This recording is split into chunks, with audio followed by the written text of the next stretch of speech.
everyone, and welcome to Heart and Hand, the Rangers podcast. My name is David Edgar. I'm your host, as always, and it's our monthly, every so often, Three Musketeers pod. Although we are sans one Musketeer, which I will explain in a minute. But I'm delighted to be joined by my good friend, also of Heart and Hand, the Rangers review, and of course, Four Lads Had a Dream blog, Stevie Clifford. David, how are you? I hope everybody is well on this quite beautiful Monday afternoon. It's not really beautiful, it's a bit cold and wet, but it could be anything really, given how we're all feeling. Correct. I don't know anyone, incidentally, folks, who loves Christmas more than Stevie, and I'm not kidding about that. He would put his decorations up in June if he could. And Christmas came a week early for you this time, son.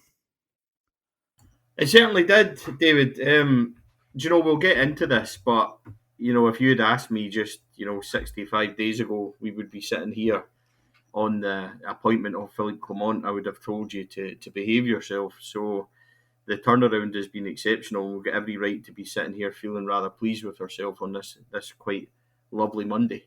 Yeah, well, CJ was scheduled to be with us, folks. He sends his apologies. He's had a bit of a house disaster, and he's got the workmen in. So unfortunately, it's a bit too noisy for him to record. But he did send us this, so it does technically count as the three of us. So we'll just stick this in and hear from CJ. Apologies, I can't be there today, gentlemen. Miss yous all. Hello to the audience that's currently listening. I've just got one thing to say, and one thing only. Fucking yes! I think he's a bit happy. Yeah, and to be fair, he has a legitimate reason for not being here. Yes. So he's having a bit of a nightmare with his house. So we hope that he gets all that sorted. And it was nice to hear from him. I think his message probably sums up how we're all feeling today.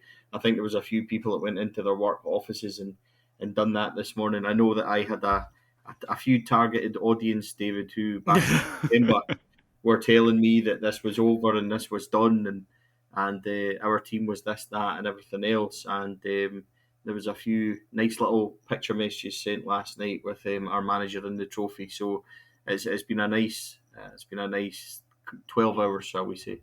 Oh, it most certainly has. So, Stevie, we'll look at the game in bits, but I'm a great believer in finals. It's actually not really about the match.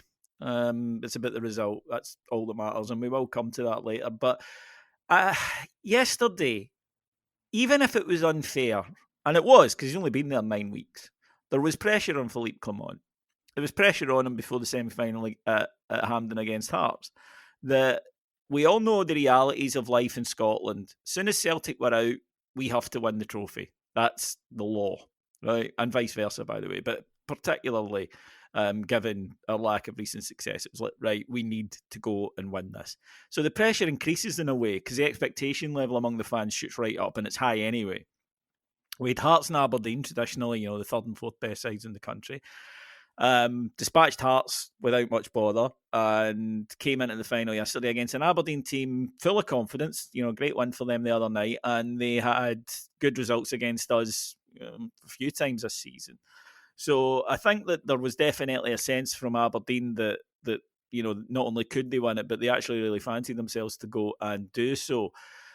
That had kind of done, I think, for Beale, the inability to win a big game. And when faith in a manager goes, and it has gone, then I don't think there's a way back. So for Philippe Clement, even though it's just one game 9 weeks into his tenure, to win that was going to tell us something. I'll put it another way. We were going to take something from it, whether that was fair or not. We were going to decide yesterday, or it was going to be a wee knowing, is he another one that just can't cross the line when it matters? No, he isn't. He's somebody who can, and he's proven that. He's proven it twice in a week. As he mentioned himself yesterday too, if you like, all or nothing games that he won, and he speaks about the league being a marathon, not a sprint, but cups being a sprint, and he's right. But it was absolutely huge because we've taken to Philippe Clement. I think you can see he's a good manager. The impact he's made, and it's not simply about what he's doing with the team, although that's huge, where he's clearly introduced structure and belief and whatnot. But I'm a great believer, Stevie, that on top of being a good coach, I think Rangers need a leader. I think the dressing room needs somebody who's a leader. I think the club need a face of the club. I think Rangers managers have to be strong rather than maybe just being dynamite coaches. I think that you need character, and your character therefore rubs off on the side. And I think Philippe Clement has that. Yeah, well, to be fair, David, you've consistently said that. And when we were looking for a new manager, that was always what you said when, the three of us were discussing it. You would always say that any successful manager we have had in our period, in our lifetime, has always had a bit of stature, whether it's been Souness, whether it's been Smith, whether it's been Alex McLeish, whether it's been Dick Advocaat and Steven Gerrard. They've all had something. And it's undoubted, I think, that you need that. I think leadership, and not only leadership, you need that kind of gravitas behind you, or that self belief. And what I like about Philippe Clement, David, since he's come in, is his message has been consistent. There hasn't been any dubiety about what he's been doing. There hasn't been any cause for any of the support to say this guy talks too much, or this guy says too much, or and in all honesty, if previous managers had come in and delivered, then it wouldn't have mattered what they said at press conference. Nobody would have cared. But his message has been very short. It's been very direct, and it's been very. It's been the same message, consistent. That's the word I'm looking for again. It's been that since the very, very start, and that's obviously translated over to the players. We say he won 2 games this week, but in reality, for Rangers in the situation he's been in, he actually won 3 huge games, because how many times have we played before our rivals and not won games and given them an easy opportunity? So I think he's had a massive week, and the players have really responded. And David, in all honesty, if we're completely honest, we need to be, after Cyprus and in the situation he inherited, it was a bit of a wind fire. And the players were at their lowest ebb. I think we would quite rightfully would have, or happily would have, shifted out all of them at that point in time, and we had just had enough. So the very big point you make is absolutely crucial, and it's correct. If he hadn't won that game, we would all be sitting here today going, well, it's the same old story with this squad. It's the same old story with this manager. Talks a good game, but in the end, he's not been able to get it over the line, rightly or wrongly, and probably unfair on Philippe Clement considering.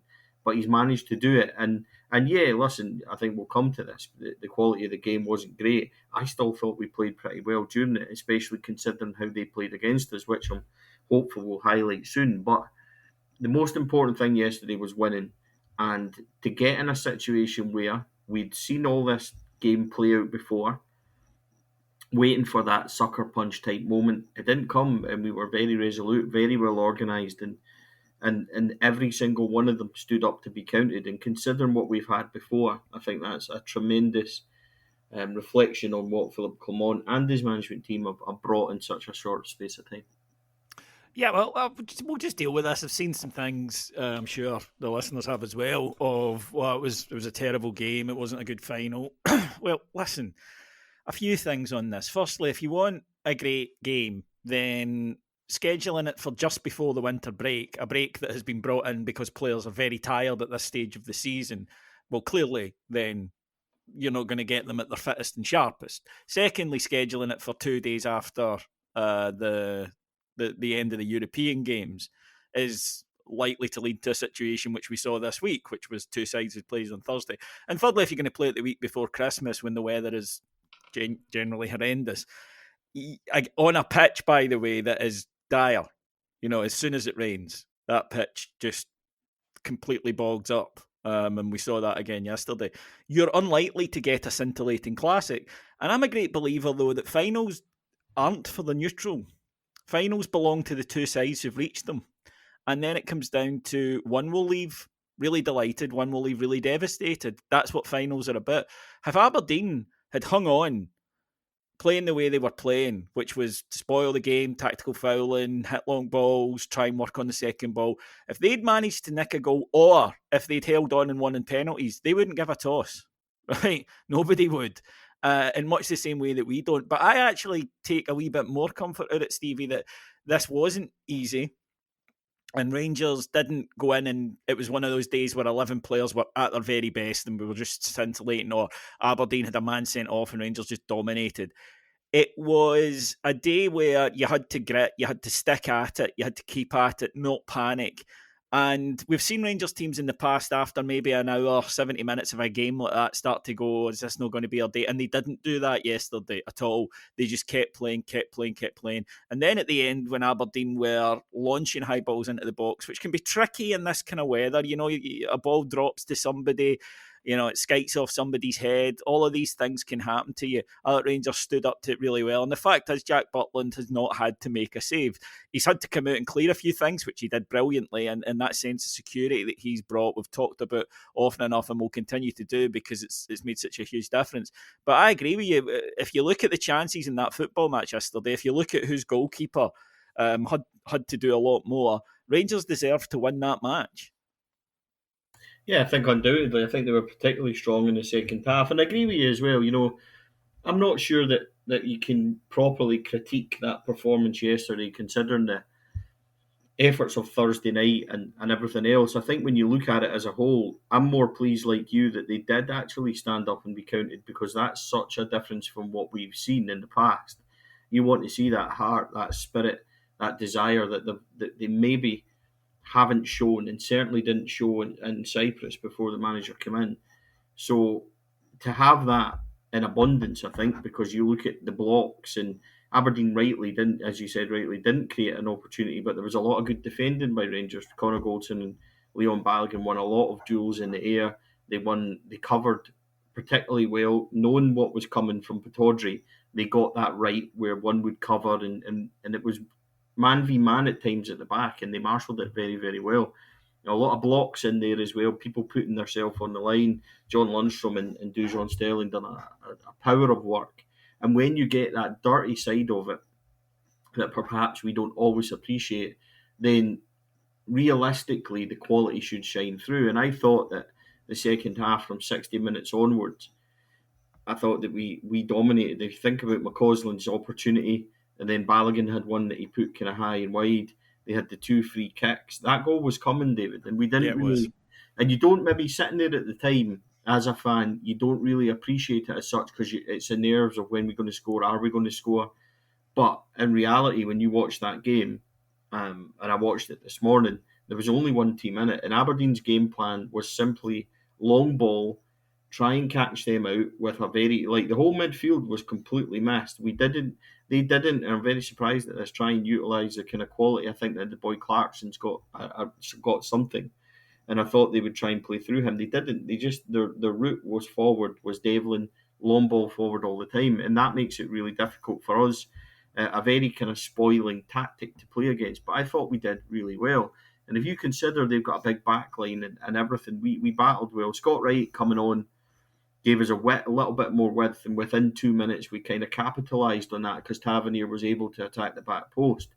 So that was a small kind of tweak, and I'm not saying Scott Wright come on and had a great game, but it was a tactical tweak that the manager was able to do, and I just think that extra width kind of, and that ability to allow Tav to go and do that, because he'd been central a lot of the times before, David, almost underlapping.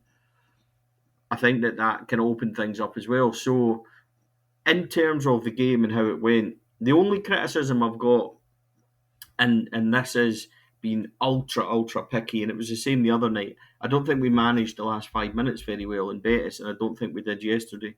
There was a couple of times where we kind of panicked and just launched the ball clear yesterday, when we probably had a break on when it came to Lammers and Seamus. They were just kind of hacking it forward. A wee bit more composure, but it's completely understandable considering what we were on the doing and the magnitude of it all. So if I'm being really picky, that would be the only thing to say, but I'm not willing to be that, But you're not being picky, so you don't care. No, just a small kind of thing. But otherwise, David, I'm not going to say I was impressed with us, because I've seen us play a lot better, but I'm quietly content with how we went about it yesterday. I've seen us play a lot worse and not win games, or a lot worse and win games. And I thought yesterday, all considering what they'd been through this last week, as you said, the pitch, the players commented that it was very boggy and stuff like that, I thought we were well worthy of this victory. And it'll probably be missed on it all, because it was a very difficult game to play in. But Rangers are well worthy of that yesterday, and I'm really pleased with the fact that they kept going and digging in. And your point is absolutely spot on. I don't think we win that game 9-10 weeks ago. So No, we don't. the, No, we don't. the strides that we've taken under this manager has been quite frankly remarkable. Scott Wright did something yesterday, by the way, that I absolutely loved, and it was actually came from a bit of bad play by him, where Duke did him for pace, which can happen, but Scott Wright just immediately hauled him back and took the booking, and I thought, yes, that's what you do, right? You do that because there's seconds to go in a cup final. You take the booking and defend it, and that's what Rangers did. And you've got a goalkeeper that you've got faith in to come and deal with it, which he did. And yeah, just that wee thing, I like that. But you're right, Wright came on and then he would go inside a bit, which cleared the space for Tav. And it worked well. That was obviously the plan. Ross McCausland would do 70 minutes, Wright would come on at the end, and he also adds a wee bit of defensive off the ball stability, right? And I think that was important in those latter stages. But you're right, everybody who played yesterday played a part in it. And I want to go through some of the players. And we'll start off with Dujon Sterling, who was my man of the match. And the reason for that is a week ago, Jose Cifuentes gets sent off. And we're already, Cifuentes is only playing because he's the last available midfielder because of the injuries. And that's him ruled out. So what are we going to do? And he has to come on against Dundee when we're down to 10 men, and I thought he was very good. And then he has to come on in Spain the other night, and I thought he was terrific in these 45 minutes. And then yesterday he has to play in a cup final in difficult circumstances in what he was not signed. That was not his position he was signed for. I thought he was brilliant. He was athletic. His passing was good. He was strong in the tackle. And I just thought, you mentioned something at the start there. Aberdeen's best hope yesterday was to, I think, look at it and say they'll be tired. They played 60 hours ago. Let's get Shinnie and Clarkson on the ball in the midfield, dominate the midfield, take it away from them, make them run, make them work. The fact that they didn't meant that our boys dominated that middle of the park. Whenever they broke, these two were able to just go. Him and John Lundstrom was also very good. Were able to just go and be destroyers and set us on our way and be attacking. And I thought that Sterling was absolutely fantastic. And I compared him to Bassey, and not that they're the same type of players, but more that somebody who, when they initially appeared, you weren't that impressed with. I think people had mentioned the game against Morton when they were all rotten, to be fair, but he just didn't look like he knew what he was doing. Common complaint at that point of the season. I don't think entirely down to the players.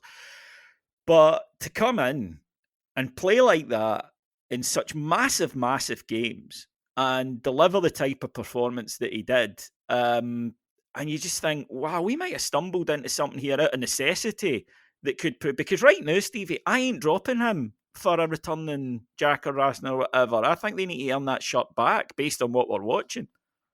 Yeah, I mean, I think that's totally fair. The analogy with Calvin Bassey is interesting, and I think it's because, David, he's very athletic and he has that kind of power and pace about him where he can cover and he charges about a lot and he presses a lot, which I really like. And the thing is, we were brought up with midfielders like Stuart McCall, Ian Ferguson, who in that engine room never stopped for 90 minutes. And I get the feeling with this young lad, he's a bit like that. He's got an engine on him, and he was so quietly effective. And again, I noticed this in the second half. I said it yesterday. As the game became long, he covered really well, but he wasn't on the ball a lot. And there was Lundstrom, because of the way that Aberdeen chose to play with what I spoke about before, that one direct pass.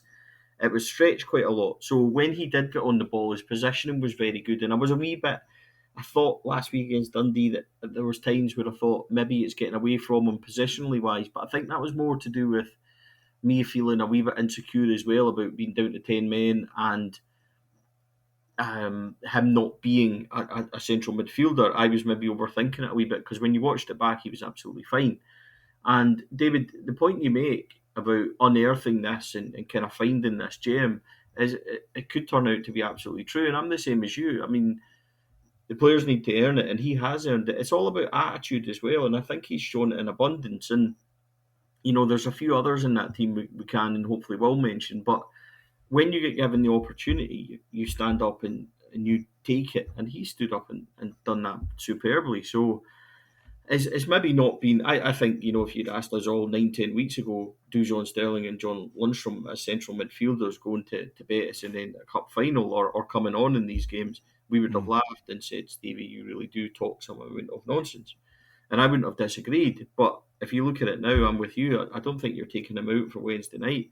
And I Nope. certainly don't think it's Saturday. Incidentally, I saw Jose Cifuentes up in the media section yesterday, and he limped down those stairs. So I don't think although he's suspended Wednesday, I don't think he'll be back anytime soon either, which kind of, is on par with where we are. Yeah. But I thought he was great. Does the dirty side of it a lot. And like Bassey, that's kind of athletic, powerful running style that he's got. I think they two are. I can see the similarities in them, even if they're not remotely the same type of player. One's a left back, one's a right back, and different foot, etc., etc. But he certainly seems to have it all on his shoulders. That interview yesterday with TNT Sports, I thought he was very humble. He didn't know what to say. He just talks so well. But for all these guys coming in, that's their first big taste of what this club's really like and what we should be doing and what we should be delivering. So I've said this before, David, and it's probably where I want to end the podcast, but Silverware does funny things to players. So, they've got a taste for it now, and so is he, and hopefully continue to develop and kick on. But I agree with you, he completely took his opportunity. Man of the match, yeah, I mean, I think that's completely fair as well. I would be saying that Lunny has got a real shout into that as well. I think and Lunny deserves praise for helping him through these two matches. Yeah, he does. He's a senior guy. Just a few times I saw him, with positional things, which obviously, given that he doesn't play regularly, will be the weak area, as you mentioned last week against Dundee. I thought that John Lundstrom was brilliant for just taking him aside and saying, be there. When he does this, you go there. And credit to the boy as well, quick learner, because he would then go and do it. Yeah, and that's what it's all about. I think Lunny's got that, isn't he? He's an experienced pro, and he's been great. If you look back, and I know that this has been a reference point so many times in this conversation already, but if you look back at Cyprus in that second goal, he lost out to Limassol, and he gave the ball away in the right wing, and then gets passed so easily. He looks like he was towing a caravan. He looked unfit. He looked completely out of shape, and he looked like he'd down tools a wee bit, like probably everybody else at that point. And his uplift, he's playing like the Thursday night John Lundstrom on the way to that European final, David, and he's doing that week in, week out. He's now we spoke about this under Gio at the start of Gio's first proper season, and we said that John Lundstrom's now in a position where you can count on him to be an 8 out of 10 every week and dominate and dictate games, and then he fell off a cliff completely. He's now getting back to those kind of standards, and I think it helps with the fact I don't think he's a 6. I think he's more a box to box. I think he works really well as trying to move it quickly, because when he moves it slow, I think he is very slow. When he tries, he slows the whole team down with it, but that's a confidence thing, isn't it? Yeah, but also I think when you've got runners around you like he's got now, I think that works. True. I think I agree with when you see Lundstrom dropping in between the two centre backs for 60-70% of a game, then he's not confident. I'm not talking about when he's playing back there in a 3, but I'm talking about when he's doing it to take the ball off them and then just passing it to where the 6 should be. When he's taking the ball off them there and turning with it and quickly putting it to these runners, as you say, he's that's the Lunny we love. And since Philippe Clement, some players just love some managers, and some managers just love some players, and I think that we can clearly say that's one of these situations that's going on at the moment.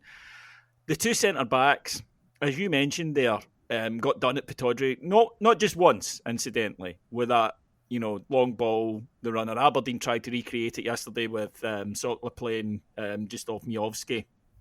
And that was a tactic, right, that they were going to try. They were going to try that. And who can blame them when it had been so successful for them at Pataudry? But Rangers were ready for it. And I thought that Goldson and Balogun, they had their angles right. They had their who is responsible for what right. They had, when I go and attack, you sweep, and vice versa. And I just thought it was proper centre-back performances. I thought Balogun was excellent. And he's surely going to score soon. Do you know what? I think you've summed it up perfectly. I think when you consider, again, if you'd looked back 10 weeks or so ago and said, would Leon Balogun be first choice and would he have revolutionised this kind of central defence, you would have said no. But Balogun's been there, done it.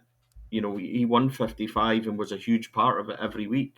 or every time he played, he did obviously switch with Hollander quite a bit. He's not had that luxury as such, but he was fresh from not playing on Thursday, and I think that Balogun and Goldson have got that partnership already. And the big thing was tactically, you've summed it up perfectly. I don't need to kind of go over the points because I completely agree with you. They were strong, and 1v1 marking like that, you have to be on point of who's going to do what. So give the management and the centre backs a lot of praise for that, because whatever the issue was at Pittodrie, they've fixed it. And that was the one thing they played for yesterday, David. The long direct ball or the diagonal flick down. Every time it went to Devlin at right back, he done that, and it never worked for them once. They never got an opportunity. In fact, Majowski and Sockler never got away from either of them at all. So I thought they were very, very good. They put themselves on the line as well. So Stevie, yeah, do you think, just as an aside, by the way, I got the impression that Aberdeen did that thing that seems to happen at every cup final. One key player carrying an injury plays and he isn't fit. I thought that was Majowski yesterday. yeah, I don't think he looked particularly on it, but I think he was always going to play. But again, I put that down to the fact that we marshalled that situation so well, and we did.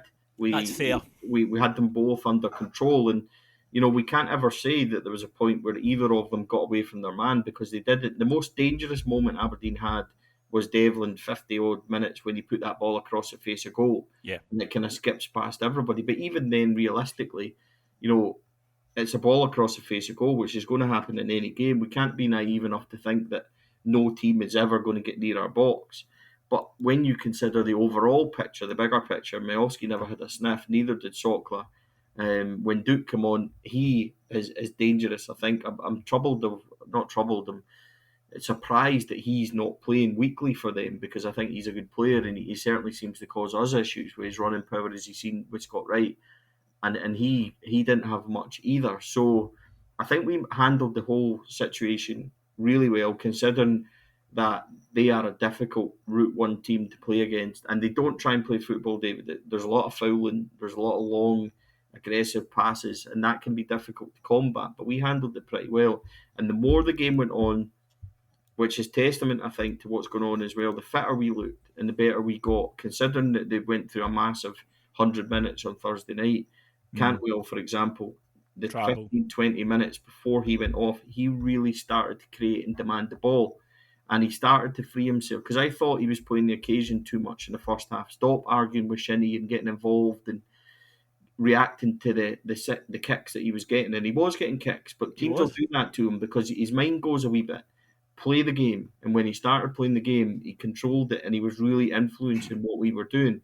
So I like that part of it. And obviously he maybe fitness-wise, Lammers when he came on was probably the thing I would have done at the same time as well, to be honest.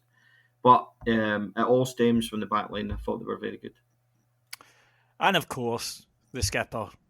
James Tavernier's time at Rangers is an epic. It's a Hollywood movie. It's got everything, highs, lows, and everything in between. But if there was one player I think that I would have liked to have got the winner yesterday, it was him.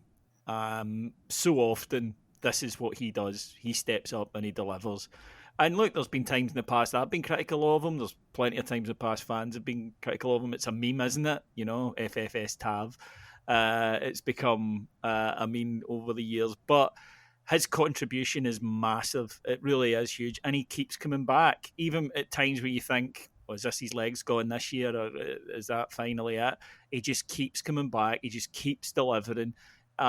He's a talisman. The rest of the players speak about it, that he's just always going to be the guy who'll pop up when we need him so often. He does it time after time. And I think that, I think sometimes when we're critical of Tav, and by we I mean the whole support, it's because we know what he's capable of. And you always kind of, lash out at the ones you love, don't you? When you're angry, it's always your nearest and dearest that get it. And it's the case with Tav, I think, in this instance, that he'll get more criticism than maybe certain others. But I don't think it deflects from the fact that Rangers fans absolutely adore the guy. And it's because every single time where you think, right, maybe this is it, no, he just comes back. His performance against Hearts, his goal yesterday, he played the decisive factor in Rangers winning the League Cup this season.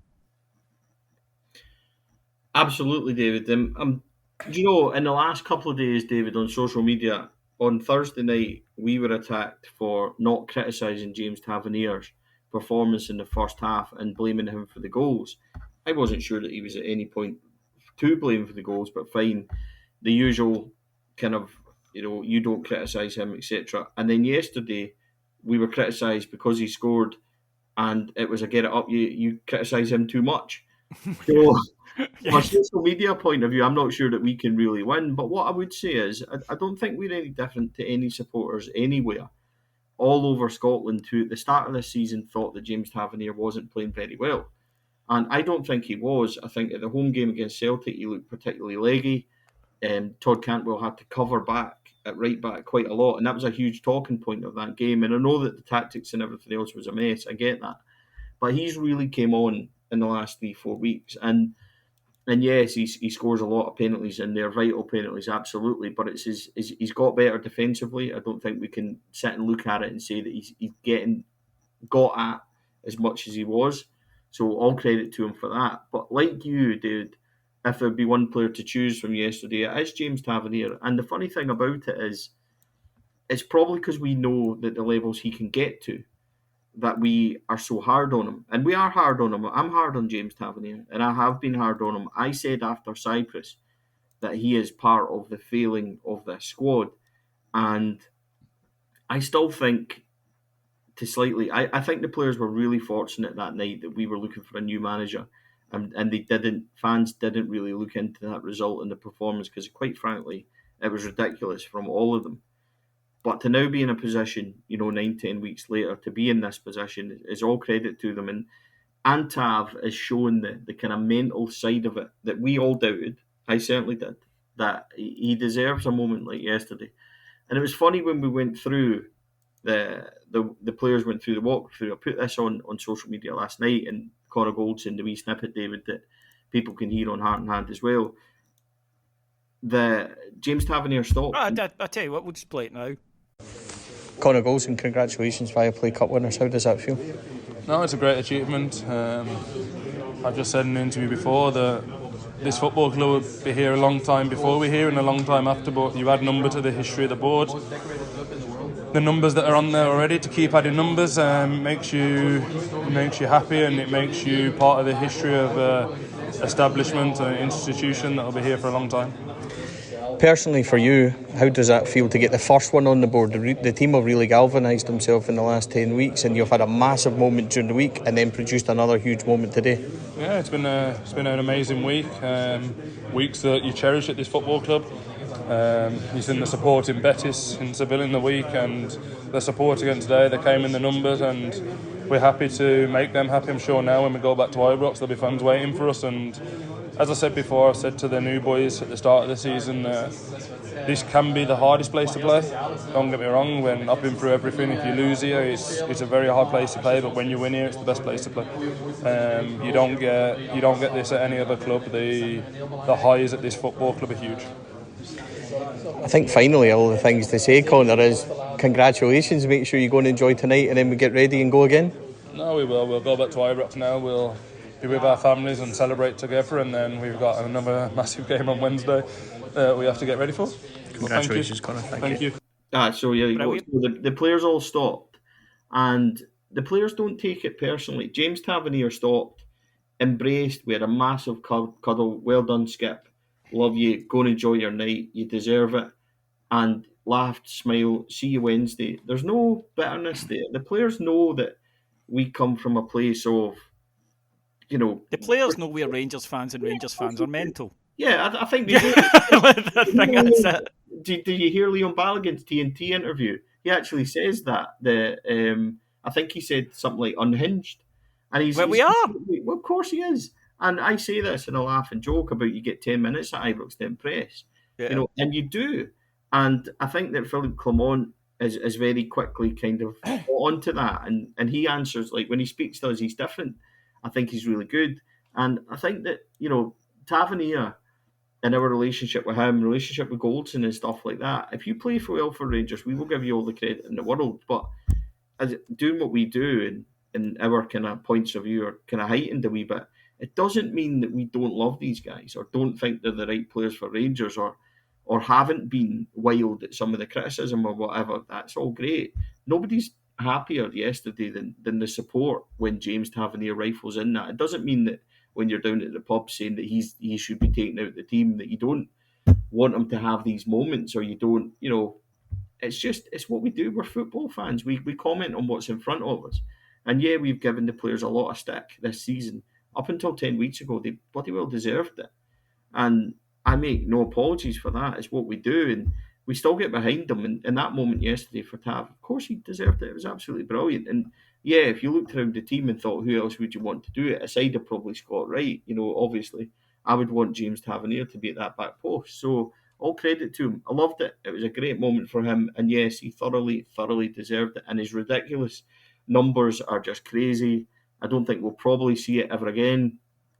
And the way he carries himself and goes about it, he deserves more trophies, David. If he can go and get more trophies, then there'll be no questions about James Tavernier's legacy. At the moment, people will bring that up. But for me, if he can kick on and rightly get the trophies he really deserves in these next couple of years under Clement, then I think that nobody could argue with that.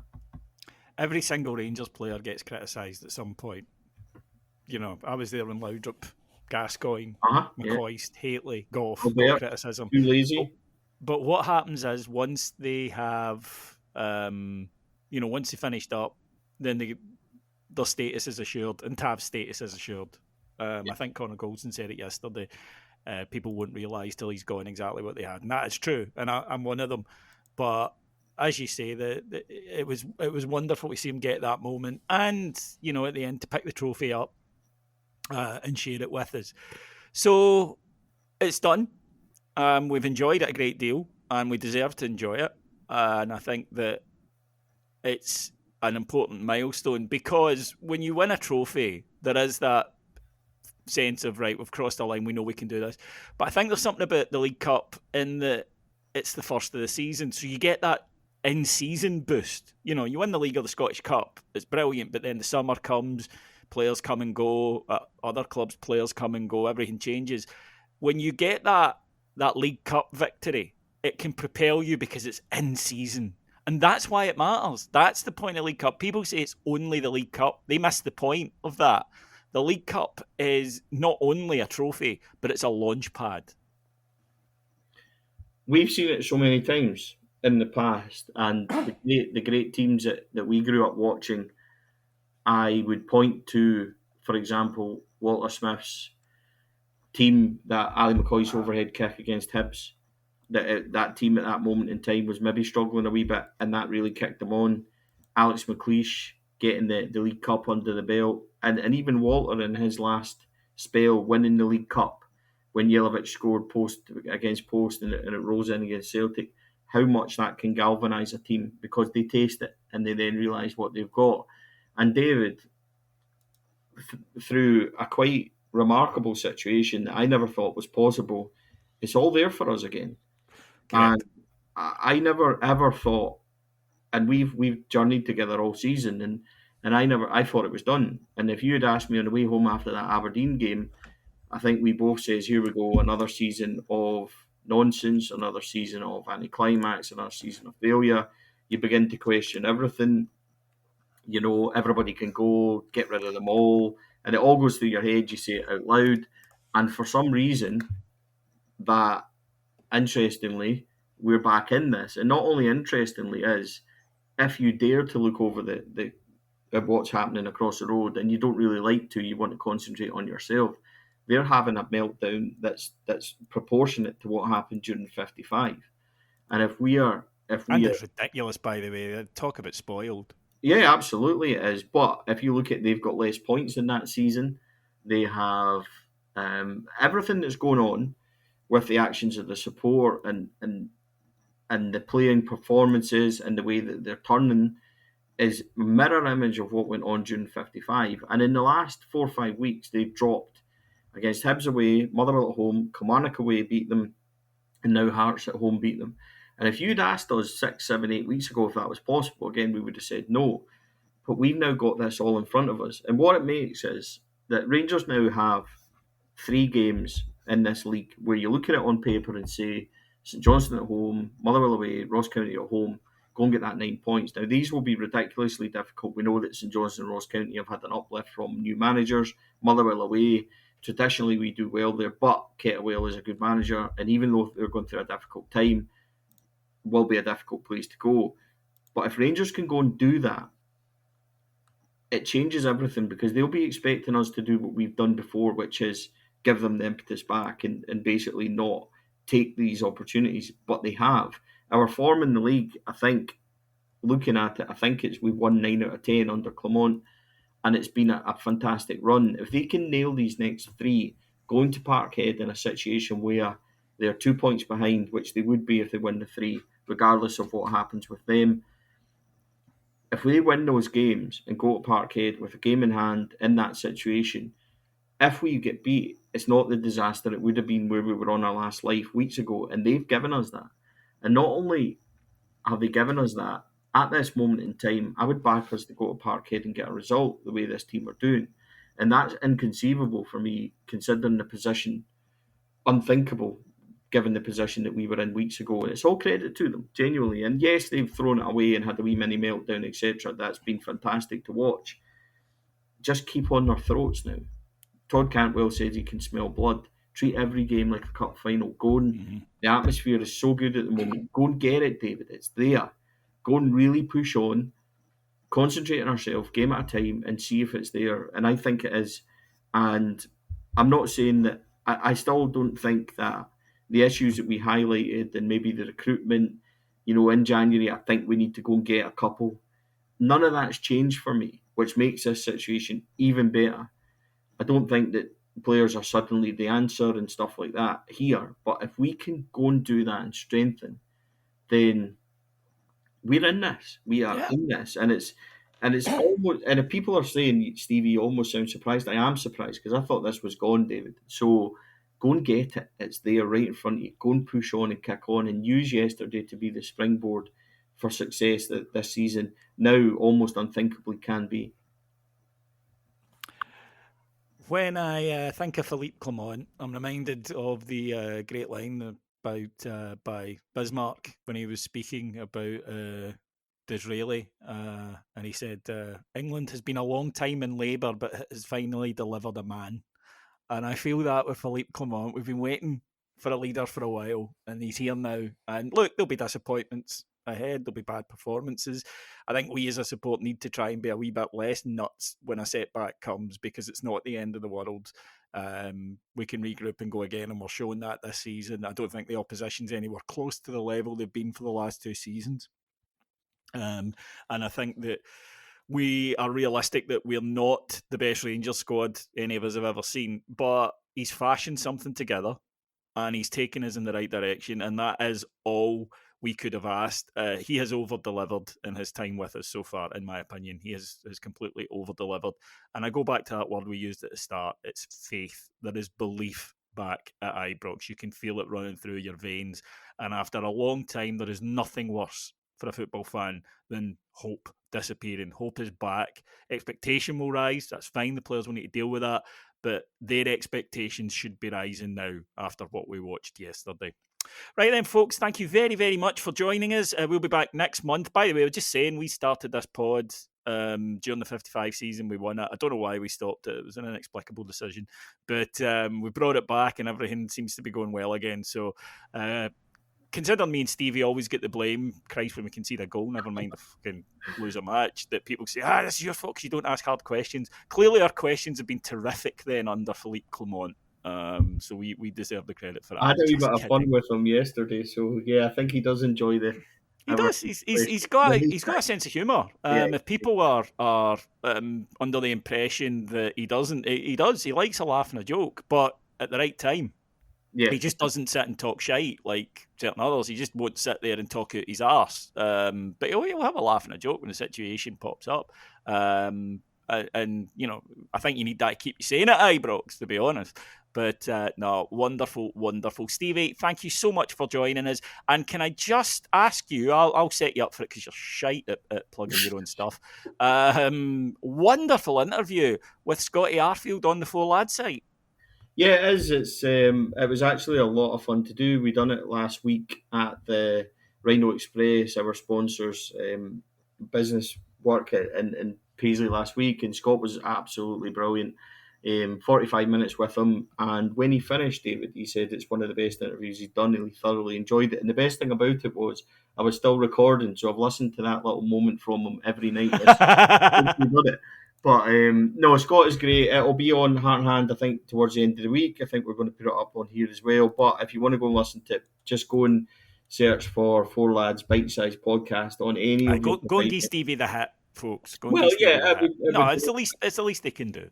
If you want to, that would be great. It's on Spotify, Apple, everything. So a wee search, and it's 45 minutes. Scotty is brilliant on Theo, on Gerard, on Michael Beale. He is great on Seville, brilliant on 55. And we have a wee laugh at it in the end where we ask him about his favourites, his worst dressed, his kind of favourite goals and all that kind of stuff. Who's the best in the dressing room? So it was really great, thoroughly enjoyable. He is a great guy, really, really nice guy.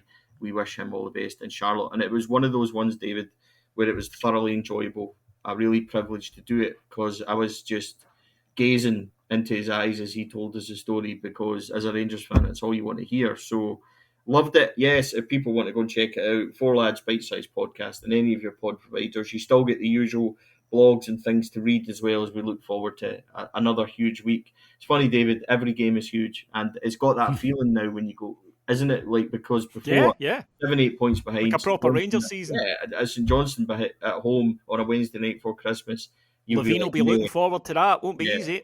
So we will be really big game. It's got those butterflies back. So follow the coverage on here as well as on Heart and Hand, CJ's site as well, Fan Media. We are trying to deliver what we can for you, and we'll try and keep it measured, but we can't promise. First pass was misplaced on Wednesday night. Woo! Yeah, I'm getting up and throwing something. Right, folks, thank you so much for joining us here today. Absolutely. A wee shout out to our podder Martin Ramsey. Him and his wife welcomed their first child this weekend. So as he put it himself, he's had worse weekends. Thank you very much for listening. I'll talk to you again soon. Take care, everyone. Bye-bye.